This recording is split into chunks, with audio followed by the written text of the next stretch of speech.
Study IQ IAS, अब तैयारी हुई अफोर्डेबल। नमस्कार, मैं हूं आशीष। आप देख रहे हैं पॉलिसी वॉच और आज हम बात कर रहे हैं about the turmoil in Sikkim कि सिक्किम में जो टर्मोइल है या सिक्किम में सुप्रीम कोर्ट के एक निर्देश के कारण उखड़ा विवाद, आखिर विवाद है क्या। So we will see the judgement, हम जजमेंट देखेंगे सुप्रीम कोर्ट का और उसके बाद we will see the undercurrents around it, यानी कि इस जजमेंट का सार क्या है और इसके पीछे की कहानी क्या है। साथ ही साथ आपको सिक्किम के भारत में विलय के स्टोरी से भी अवगत कराएंगे और किस प्रकार रॉ का इसमें काफ़ी महत्वपूर्ण रोल रहता है वो भी देखना लाजमी होगा। So without wasting much time let us begin with what was the judgement around that. Supreme Court ने एक पिटीशन के तहत, और उस पिटीशन का नाम है association of old settlers of Sikkim versus union of India, उसके तहत एक जजमेंट सुनाई। और जजमेंट का सार क्या था? जजमेंट इस बात को देख रहा था कि सिक्किम में एक्सक्लूजन ऑफ भूतियाज एंड लेप्चाज डेफिनेशन है कि नहीं, यानी कि भूतियाज और लेप्चाज जो सिक्किम में रहने वाले ट्राइबल कम्युनिटीज का नाम है, वो सिक्किमीज के डेफिनेशन में आते हैं कि नहीं आते हैं। हुआ ये है कि एक प्रकार के इनकम टैक्स सेक्शन, यानी कि section 10(2)(6) AAA of income tax में ये कहा गया था कि सिक्किमीज जो हैं वो भारत में विलय के बाद जो सेटल्स हो रहे हैं, या भारत में 1975 में सिक्किम के विलय के बाद जो लोग सेटल हो रहे हैं, उन्हें कुछ इनकम टैक्स में छूट और साथ ही साथ सेटल होने के लिए भारत की तरफ से या भारत सरकार की तरफ से कुछ एक्सटेंसिव प्रोविजंस दिए गए थे। अब इसी में डिफाइन किया गया था कि सिक्किमीज कौन है और पहले से सिक्किम में कौन रह रहे हैं। तो पहले से सिक्किम में भूतनीस और भूतियाज और लेप्चाज रह रहे थे और बाद में नेपाल से आए हुए कई लोग जो हैं वो सेटल हुए। बहरहाल सुप्रीम कोर्ट का एक पैराग्राफ जिससे सिक्किम के ज़्यादातर लोग सड़कों पर उतर गए, वो पैराग्राफ ये रहा आपके सामने। पैराग्राफ ये कहता है that therefore there is no difference made out between the original inhabitants of Sikkim, that is Bhutias and Lepchas, and the persons of foreign origin settled in Sikkim like Nepalis। यानी कि supreme Court ने ये ज़रूर कहा कि नेपाली और भूतियाज और लेप्चाज ये सब भारतीय हैं, इनके बीच में कोई डिस्टिंक्शन नहीं होना चाहिए, ये सब सिक्किम के ही या सिक्किम राज्य के ही रहने वाले लोग हैं, भारतीय ही हैं। लेकिन फॉरेन से भी जो आए नेपालीज थे, जो सिक्किम प्रांत बनने के बाद जो लोग आ रहे थे, उनका भी उतना ही हक है और उससे पहले रह रहे लेप्चाज और भूतियाज का भी उतना ही हक है। बहरहाल नेपालियों को या पर्टिकुलरली नेपाली इंडियंस को ये बात ठीक नहीं लगी और सिक्किम में अब आप उनका प्रदर्शन देख रहे हैं। लेकिन कहानी सिर्फ इतनी ही नहीं है। लोग जजमेंट के खिलाफ नहीं प्रदर्शन कर रहे हैं, लोग अपने फॉरेन टैग के खिलाफ प्रदर्शन कर रहे हैं। जो नेपालीज एथनिसिटी के लोग हैं वो ये कह रहे हैं कि हम उतने ही भारतीय हैं जितने लेप्चास और भूतियाज हैं। तो अब सवाल ये उठता है कि लेप्चा ट्राइब्स और भूतिया ट्राइब्स सिक्किम में आए कैसे, नेपालीज भी आए कैसे और इसका भारत में विलय कैसे हो रहा है। और ये कहानी उतनी ही कल्चरल एथनिसिटी की है, यानी कि तिब्बतन वर्सेस नेपाली एथनिसिटी की कहानी है। हम मेनलैंड इंडिया में रहते हुए ज़्यादातर नॉर्थ ईस्ट के परंपराओं और ज़्यादातर नॉर्थ ईस्ट के पॉलिटिक्स को नहीं देखते हैं, इसलिए ये बहुत ज़रूरी है in order to see the demography of Sikkim. Now, when you see the demography of Sikkim or when you even see the map, Sikkim is very important to us strategically। अगर मैं मैप आपको दिखाऊं, 3 अंतर्राष्ट्रीय सीमाओं से लगता है, भूटान, नेपाल और चाइना। 1950s में सिक्किम में प्रदर्शन हो रहे थे तो लोग प्ले कार्ड्स लेकर खड़े होते थे और उन प्रदर्शन में स्लोगन्स रखा या लिखा हुआ रहता था that we are not duffers, we are buffers. हमें डफर मत समझिए, हम बफर हैं इंडिया के लिए, लेकिन हम डफर्स नहीं हैं, वी नो आवर राइट्स। इस प्रकार के स्लोगन्स रेज किए जाते थे। बड़ा ही इंटरेस्टिंग कहानी है, we will see it, but before that let us see कि सिक्किम में ज़्यादातर लोग कौन से एथनिसिटी के हैं, कौन से मूल के हैं। 60% of the population in Sikkim speak Nepali. So 60%, in fact 60 से ज़्यादा प्रतिशत, between 60 to 70% you have people who speak Nepali. और उसके बाद आप देखते हैं दूसरे ट्राइब्स को, जैसे लेप्चास और भूतिया ट्राइब्स को। इन दोनों ट्राइब्स की, यानी कि लेप्चास और भूतियास की ओरिजिन जो है वो ज्यादातर तिब्बत से आती है। पर्टिकुलरली अगर मैं भूतियास की बात करूं तो भूतियास जो हैं वो बुद्धिज्म फॉलो करते हैं, तिब्बतन बुद्धिज्म फॉलो करते हैं, कर्मकांडी बुद्धिज्म फॉलो करते हैं। और सिक्किम में from the time period of 17th century onwards, 17वीं शताब्दी और उससे पहले से बसना शुरू हो चुके थे। लेप्चास ऑन द अदर हैंड, जो दूसरे प्रिमिटिव ट्राइब हैं, जो पहाड़ी हिमालयाज या हिमालय की चोटियों पर रहते थे और सर्दियों के समय मैदानी इलाके में एनिमल हस्बेंड्री प्रैक्टिस किया करते थे, उन्होंने भी सिक्किम को अपना घर बनाना शुरू किया। लेकिन लेप्चास और भूतियाज में फर्क ये रहा है कि लेप्चास एनिमिस्ट रिलीजन फॉलो करते हैं, यानी कि वो जंगल के देवी देवताओं को पूजते हैं। और ये एक ट्राइबल कल्चर है जो ज़्यादातर बुद्धिस्ट नहीं है, बट एनिमिस्ट कल्चर जिसको आप कहते हैं, एनिमल की वर्शिप होती है, नेचर की वर्शिप होती है लेप्चास में। और भूतियाज ज़्यादातर बुद्धिस्ट ट्रेडिशन को फॉलो करते हैं, पर से तिब्बतन बुद्धिज्म को। नाउ इसी परिप्रेक्ष्य में, इसी बैकग्राउंड में let us understand the politics in Sikkim. Sikkim में आपको ये जानकर हैरानी होगी कि 1994 से लेके 2019 तक एसडीएम यानी कि सिक्किम डेमोक्रेटिक मोर्चा के एक ही चीफ मिनिस्टर रहा करते थे। आप उन्हें देख रहे हैं, पवन कुमार चामलिंग। अब 2019 में ये बहुत ही लंबे समय से चली आ रही सरकार को चेंज किया गया और प्रेजेंटली नेशनल डेमोक्रेटिक अलायंस की सरकार बन रही है विद सिक्किम क्रांतिकारी मोर्चा, सिक्किम रेवोल्यूशनरी फ्रंट इसको भी कहते हैं। एंड प्रेम सिंह तमांग प्रेजेंटली सिक्किम के चीफ मिनिस्टर हैं। काफ़ी राजनीतिक विशेषज्ञ, many political commentators are also saying कि ये प्रोटेस्ट चेंज हो रहे सिक्किम के पॉलिटिकल एटमॉस्फेयर को भी दर्शाती है कि किस प्रकार से नेपाली कम्युनिटीज सिक्किम में अपनी पॉलिटिक्स हावी कर रही है। बहरहाल ये हमारे लिए सेंसिटिव है, ये बात मैंने आपको पहले ही बता दी, because it covers the border state areas. But in what way Sikkim is related to post independence Indian politics में सिक्किम कैसे रिलेटेड है, 1975 में सिक्किम का विलय किस तरीके से हो रहा है और उसका क्या असर पड़ रहा है आज के प्रोटेस्ट्स में।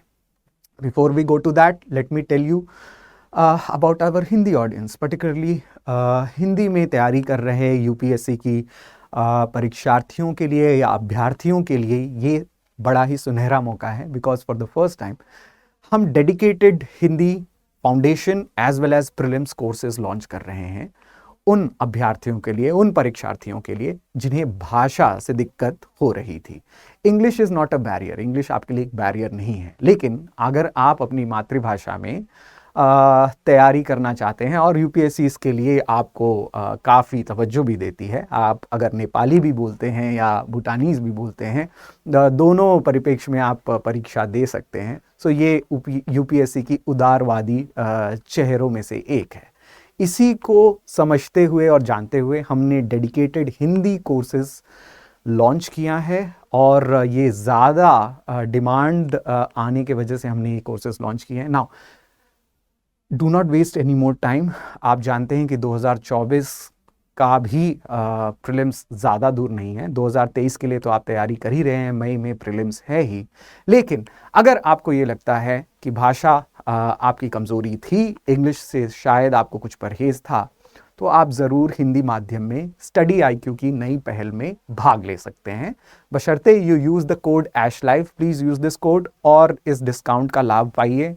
हम चाहते हैं कि आप अपने घर बैठे क्वालिटी और अफोर्डेबिलिटी यानी कि गुणवत्तापूर्ण पढ़ाई पढ़ें और सहूलियत के साथ पढ़ाई पढ़ें, आपके जेब पर भारी ना पड़े। हमारा लक्ष्य ये रहता है कि कैसे न कैसे एन केन प्रकारेण आपको मेन सेंट्रल लिस्ट या फाइनल लिस्ट में देखना, आपका नाम देखना, वो हमारी सबसे बड़ी लक्ष्य है। सो अगर आपका भी ये लक्ष्य है तो साथ मिलकर काम करने में कोई बुराई नहीं है, कोई आपत्ति नहीं है, ज़रूर इस कोर्स में भाग ले। So let us come back to our story. Sikkim का विलय और किस प्रकार से आज के कॉन्टेक्स्ट में हम इसे प्लेस करते हैं। नामग्याल्स डायनेस्टी थी सिक्किम की, और जैसे कि मैंने आपको बताया 17वीं शताब्दी में भूतियाज के कहने पर या भूतिया ट्राइब्स के एक प्रकार से पुश के वजह से एक कवायद शुरू हो गई कि सिक्किम में भूटानीज और पर्टिकुलरली तिब्बतन किंगडम या एक बुद्धिस्ट किंगडम की स्थापना की जाए, और इसी से जन्म हो रहा है नामग्याल डायनेस्टी का। आप देख रहे हैं फुत्सोंग नामग्याल को, जो सबसे पहले चोग्याल बनते हैं। चोग्याल का मतलब होता है किंग, सिक्किम के किंग बनते हैं 1642 में, और 1642 से चले आ रहे कहानी 1947 तक चलती है। फॉर एग्जाम्पल 1642 में चौग्याल बनने की परंपरा शुरू हो गई। एक प्रकार से नामग्याल डायनेस्टी के लोग सिक्किम पर राज्य करने लगे। वे भूटान से अलग थे, इनफैक्ट वो नेपाल से भी अलग थे, और अपने आप को बीच में स्थापित कर रहे थे। भारत के लिए ये एक बड़ी चुनौती थी।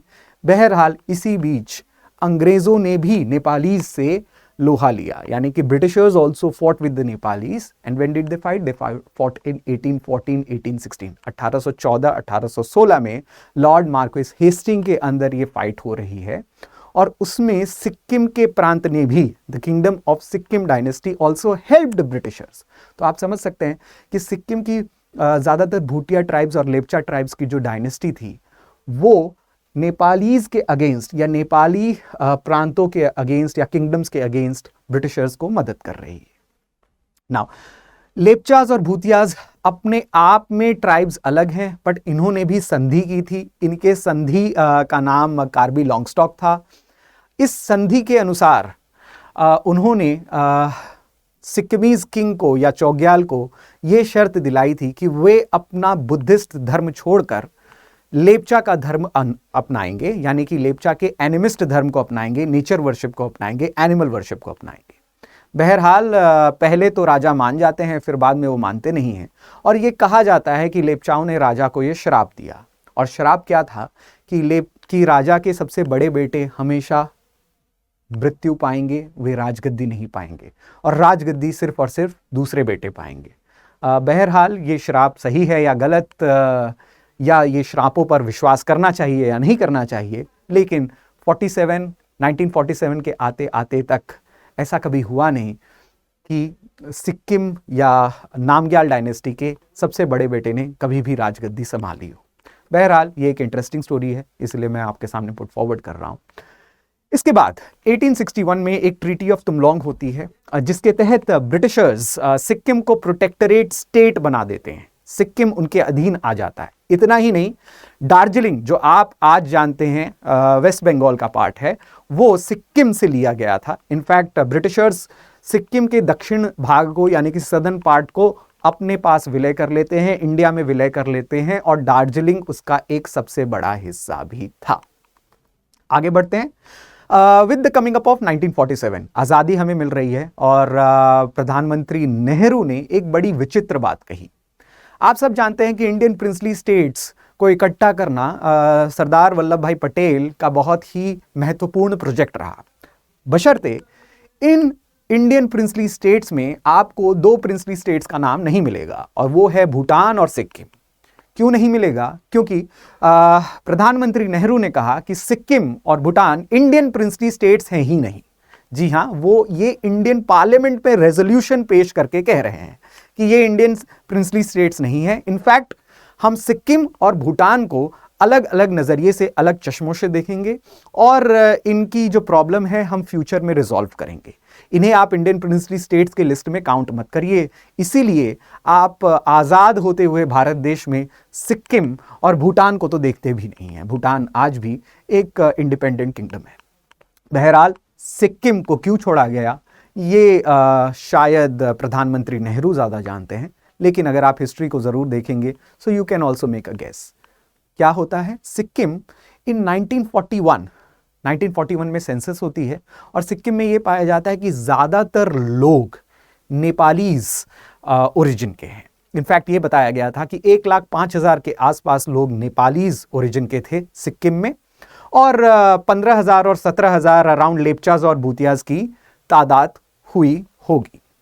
लेप्चाज और भूतियाज सिक्किम के राजघरानों को हेल्प करते थे, वे वहां में एडमिनिस्ट्रेशन में सबसे ज्यादा भागीदारी रखते थे और साथ ही साथ लेपचास और भूतियास सबसे ज्यादा लैंड भी ओन करते थे सिक्किम में। नेपालीज वर्ग जो सिक्किम में रहा करता था वो काफी निम्न वर्ग के रूप में जाना जाता था, वो लैंड ओन नहीं करता था और साथ ही साथ एडमिनिस्ट्रेशन में भी उसकी ज्यादा भागीदारी नहीं थी। अंडर दिस बैकड्रॉप, इसी बैकड्रॉप के अंदर आप देख रहे हैं नए प्रिंस को आते हुए, प्रिंस थोंडुप नामग्याल।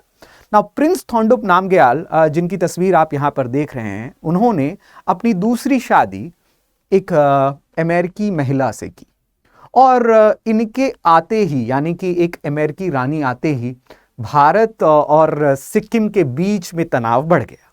इसी के साथ साथ 1950 में तिब्बत को चाइना ने एनेक्स कर लिया। 1950 में तिब्बत को चाइना एनेक्स कर रहा है और सिक्किम के आसपास की सारी सरगर्मियां बढ़ रही हैं, पॉलिटिकल मैन्यूवरिंग्स बढ़ रहे हैं। सिक्किम को भी यह डर था कि तिब्बत की तरह, बिकॉज वहां पर भी बुद्धिज्म प्रैक्टिस किया जा रहा है, तिब्बत मोनेस्ट्रीज हैं, सिक्किम में भी रुमटेक मोनेस्ट्री बहुत ही इंपॉर्टेंट तिब्बतन बुद्धिज्म को प्रैक्टिस कर रहा है, उसे भी यह डर था कि चाइना सिक्किम को हड़प जाएगा। भारत को भी यह डर था। तो बहरहाल India science a simple treaty with itself with Sikkim, और सिक्किम उसके तरह पे प्रोटेक्टरेट स्टेट बन रहा है। सिक्किम को हम अपने अधीन ले रहे हैं, एक प्रोटेक्शन प्रोवाइड कर रहे हैं, लेकिन उसकी इंडिपेंडेंस काबिज रखते हैं। इसी बीच में इमर्जेंस होती है एक प्रो डेमोक्रेटिक लीडर की। आप देख रहे हैं एलडी काजी को, द लेंदुप दोरजी काजी। लेंदुप दोरजी काजी एक जमाने में रुमटेक मोनेस्ट्री के चीफ प्रीस्ट हुआ करते थे और रुमटेक मोनेस्ट्री से उन्हें हटा दिया गया और थोंडुप यानी कि राजा को, जो क्राउन प्रिंस थे, उनको वहां का चीफ प्रीस्ट नियुक्त किया गया। इसी से शुरुआत हुई एलडी काजी और राजा के बीच में विवाद। सो एलडी काजी एक बुद्धिस्ट प्रीस्ट भी थे, साथ ही साथ वो वहाँ के लोकल बड़े ज़मींदार भी थे। काजी, द वर्ड काजी आप मुस्लिम सेंस में ना जोड़कर देखें, तिब्बतन में काजी का मतलब लोकल ज़मींदार होता है, तो वहाँ के वो लोकल ज़मींदार थे। लेकिन इन्हें राजा का हाई हैंडेडनेस पसंद नहीं आया और इन्होंने प्रो डेमोक्रेटिक मूवमेंट शुरुआत कर दी। अब सिक्किम की ज़्यादातर कहानी एलडी काजी वर्सेस प्रिंस थोंडुप के बीच में है कि प्रिंस थोंडुप या बाद में राजा थोंडुप, जो नामग्याल डायनेस्टी के दूसरे राजा हुए, उनके बीच में कैसा विवाद चल रहा है। पर्टिकुलरली एलडी काजी ने सिक्किम स्टेट कांग्रेस या सिक्किम नेशनल कांग्रेस की भी स्थापना की और एक प्रकार से प्रो डेमोक्रेटिक आवाज़ों को बुलंद किया। 1972 की बात है, श्रीमती इंदिरा गांधी ने रॉ के one of the most important pioneers R N. Kao को बुलाकर कहा कि क्या आप सिक्किम के बारे में कुछ कर सकते हैं। ये वो वक्त था जब हम बांग्लादेश को लिबरेट कर रहे थे पाकिस्तान से। ये वो वक्त था जब हमने पाकिस्तान से 1965 का युद्ध भी लड़ा था और हमारे ऊपर चाइना की भी बहुत सारी प्रेशर्स थी। एक किताब जो वन ऑफ द रॉ ऑपरेटर्स लिखते हैं, GBS Sidhu, Sikkim dawn of democracy, उसमें यह बताया गया है कि रॉ का बहुत बड़ा हस्तक्षेप था सिक्किम को भारत में विलय करने का। 4 अप्रैल 1973 को जब राजा, सिक्किम के राजा थोंडुप अपनी 50th बर्थ एनिवर्सरी मना रहे थे सिक्किम के महल में अपनी अमेरिकी रानी के साथ, वहां पर एक प्रकार से प्रो डेमोक्रेटिक स्लोगन्स शुरू हो गए। नीचे खड़े थे LD Kazi sahab and he was leading a huge encirclement of Nepalese as well as the tribal Sikkimese who wanted to merge with India, यानी कि जो इंडिया के साथ मर्ज होना चाहते थे उनके साथ वो प्रोसेशन निकाल रहे थे। 8 अप्रैल, 4 दिन बाद, चोग्याल ने फॉर्मली श्रीमती इंदिरा गांधी को एक रिक्वेस्ट किया कि आप सिक्किम को अपने हाथ में ले। भारत सरकार ने 1974 में 36th अमेंडमेंट कॉन्स्टिट्यूशन का पास किया, जिसके तहत सिक्किम को 22वां राज्य भारत का घोषित किया जा रहा है। लेकिन भारत ने इसे डायरेक्टली विलय नहीं किया। Understand that India asked for a referendum. India ने एक रेफरेंडम के लिए, एक वहां पर आम चुनाव सभा के लिए बात कही, जिसमें यह कहा गया कि नामग्याल की डायनेस्टी को भंग किया जाए and then Sikkim should be merged with India और नॉट। इस बात पे लोगों की राय ली गई। 97% of the people voted for merger with India. आप समझ सकते हैं कि इसमें से ज़्यादा नेपाली मूल के भारतीय थे, और लेपचास और भूतियास जो बहुत कम मात्रा में थे, जो एडमिनिस्ट्रेशन का पार्ट थे, जो राजघराने के पार्ट थे, और जो वहां पर ज़्यादा लैंडेड कास्ट भी थे, उनके तरफ की या उनके प्रति ये हार मानी जा रही थी। Now this was the story at what point of time, eight which point of time Sikkim merged with India. आप यहाँ पे फोटो देख रहे हैं श्रीमती इंदिरा गांधी जी का और प्रिंस थॉन्टुप की। यहाँ पर हैं आर.एन. काओ और श्रीमती इंदिरा गांधी। इसी के साथ अंत में आता है आर्टिकल 371F, जो स्पेशल और परमानेंट स्टेटस दे रहा था सिक्किम को। आज भी आप आर्टिकल 371F देखेंगे तो इसमें सिक्किम के लेजिस्लेटिव काउंसिल्स के ऊपर चर्चा की गई है कि कैसे 30 से कम मेंबर्स नहीं होंगे, किस प्रकार से सिक्किम के कल्चर को प्रिजर्व किया जाएगा, किस प्रकार से सिक्किम के गवर्नर को कुछ एक्स्ट्रा पावर्स दी गई हैं जिसके तहत सिक्किम के कल्चर, हिस्ट्री, हेरिटेज को बचाकर रखा जाएगा, इत्यादि इत्यादि, with the active consultation of president. हालांकि सुप्रीम कोर्ट का जजमेंट आर्टिकल 371F के तहत कुछ भी निर्णय नहीं दे रहा था। निर्णय एक्चुअली सिर्फ नेपालीज और लेपचाज और भूतियाज को एक बना रहे थे। पर्टिकुलरली जो सिक्किम के मर्जर के बाद आए थे भारत में, यानी कि सिक्किम में, उन्हें कुछ एक्स्ट्रा सहूलियत दी गई थी। अब यानी कि आप समझ सकते हैं 40 साल के अंतराल के बाद, 40 साल के दरमियान के बाद अब इन चीज़ों को हटाया जा रहा है। एक नागरिकता यानी कि लेपचास को भी, भूतियास को भी और नेपालीज को भी एक ही नज़रिए से देखने की बात हो रही है। लेकिन शायद नेपाली इस बात से क्षुब्ध हैं, नेपाली एथनिसिटी के लोग इस बात से क्षुब्ध हैं या परेशान हैं कि उन्हें इंडियन नहीं कहा जा रहा है।